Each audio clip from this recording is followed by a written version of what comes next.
ભાષા સજ્જતા. બાળ દોસ્તો, આજે આપણે નામપદ વિશે જાણકારી મેળવીએ. હવે અહીં આપેલા વાક્યો ધ્યાનથી વાંચો. પહેલું વાક્ય છે, તે ટિકિટ લાવ્યો છે. બીજું વાક્ય છે, વેદ સાહેબનો પત્ર છે.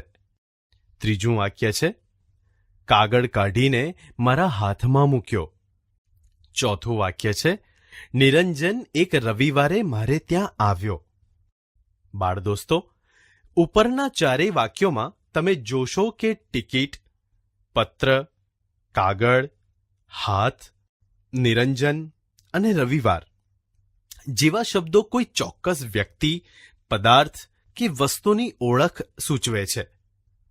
તેથી ટિકિટ, પત્ર, કાગળ, હાથ, નિરંજન, રવિવાર વગેરે શબ્દો નામો છે.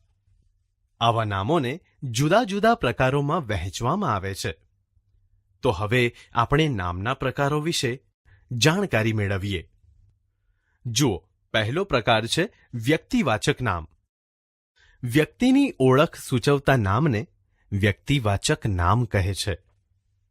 ઉદાહરણ તરીકે ગાંધીજી, સચિન, શિવાજી, ભગતસિંહ વગેરે વ્યક્તિવાચક નામો છે, કેમ કે આ બધા નામો વ્યક્તિની ઓળખ આપે છે.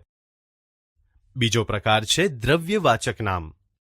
પદાર્થ જો દ્રવ્યને એટલે કે ઘન અને પ્રવાહી સ્વરૂપે સૂચવતો હોય તો તેને દ્રવ્યવાચક નામ કહે છે. ઉદાહરણ તરીકે દાળ, ચોખા, રૂ વગેરે ઘન પદાર્થો અને ઘી, તેલ, પાણી વગેરે પ્રવાહી પદાર્થો. તેથી આ બધા દ્રવ્યવાચક નામો છે. ત્રીજો પ્રકાર છે જાતિવાચક નામ. આખા વર્ગની જાતિને સૂચવવા માટે ઓળખવામાં આવતા નામને જાતિવાચક નામ કહે છે. ઉદાહરણ તરીકે ગાય, બકરી, છોકરી વગેરે જાતિવાચક નામો છે, કેમ કે આ બધા નામો આખા વર્ગની જાતિ સૂચવે છે.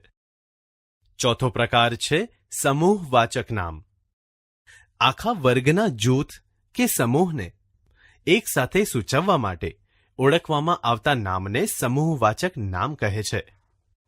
ઉદાહરણ તરીકે લશ્કર, ટોળું, ધણ વગેરે સમૂહવાચક નામો છે, કેમ કે આ નામો સૈનિકો, કેટલાક લોકો અને ગાયોનો સમૂહ બતાવે છે. પાંચમો પ્રકાર છે ભાવવાચક નામ.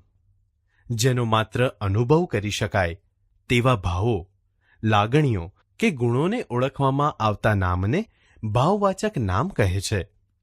ઉદાહરણ તરીકે પ્રેમ, ગુસ્સો વગેરે ભાવવાચક નામો છે. જુઓ, અંતિમ પ્રકાર છે ક્રિયાવાચક નામ. ક્રિયાને સૂચવવા માટે ઓળખવામાં આવતા નામને ક્રિયાવાચક નામ કહે છે. ઉદાહરણ તરીકે દોડ, ચાલ, ખેંચ વગેરે ક્રિયાવાચક નામો છે, કેમ કે આ બધા જ નામો કોઈ વ્યક્તિ કે પ્રાણી દ્વારા થતી ક્રિયા સૂચવે છે. ટૂંકમાં કહીએ તો આ બધા નામો જ્યારે વાક્યમાં વપરાય છે ત્યારે તેને નામપદ તરીકે ઓળખવામાં આવે છે.